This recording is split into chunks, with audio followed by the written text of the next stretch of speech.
आज आपल्या सगळ्यांच्या मनातला प्रश्न आज शेवटी जस्टिस जामदारांनी प्रॉसिक्युशनला विचारला की आतापर्यंत एवढे दिवस झाले सगळ्यांच्या चौकशा होत आहेत, पार्थ पवारची चौकशी होत नाहीये, सगळ्यांवर आरोप झालेत, दिग्विजयवर झालेत, बाकीच्यांवर झालेत, पण पार्थ पवारचं नाव एफआयआर मध्ये का नाही असा आज थेट प्रश्न जस्टिस जामदारांनी भर कोर्टात प्रॉसिक्युशनला विचारला. हे ऐकून खरंच बरं वाटलं.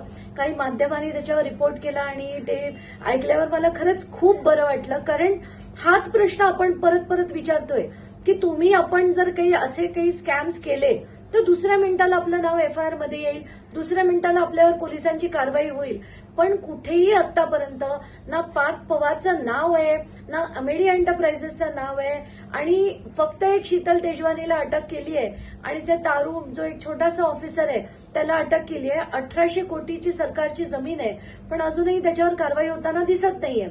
तर आज मुंबई हायकोर्टात असं झालं होतं की शीतल तेजवानींनी अँटिसिपेटरी बेल मूव्ह केलं होतं. त्याच्यातली सुनावणीसाठी जेव्हा ते मॅटर मेन्शन झालं तर जस्टिस जामदारांनी विचारले हे इथे का आलं, पुणे कोर्टात जाणं गरजेचं होतं. ते म्हणे आम्ही पुणे कोर्टात गेलो होतो. ते म्हणे मग तिथे काय झालं, तर म्हणे आम्ही 8 तारखेला मूव्ह केलं, त्याच्यात नोटीस इश्यू झाली, पण अर्जन्सी आहे म्हणून इथे आलो. त्याच्यावर जस्टिस जामदार अतिशय चिडले आणि त्यांना म्हणाले की तुम्ही हे ताबडतोब विथड्रॉ करा, सुप्रीम कोर्टाचे क्लिअर निर्देश आहेत, तुम्हाला हे करता येत नाही आणि तुम्ही मागे घ्या नाही तर तुम्हाला दंड करू, असं देखील जस्टिस जामदार म्हणाले.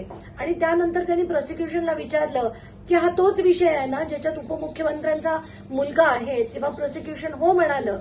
तेव्हा त्यांनी अक्षरशः अतिशय शार्प शब्दात प्रॉसिक्युशनला विचारलं मग आजपर्यंत पार्थ पवारचं नाव हे एफआयआर मध्ये का आलं नाही.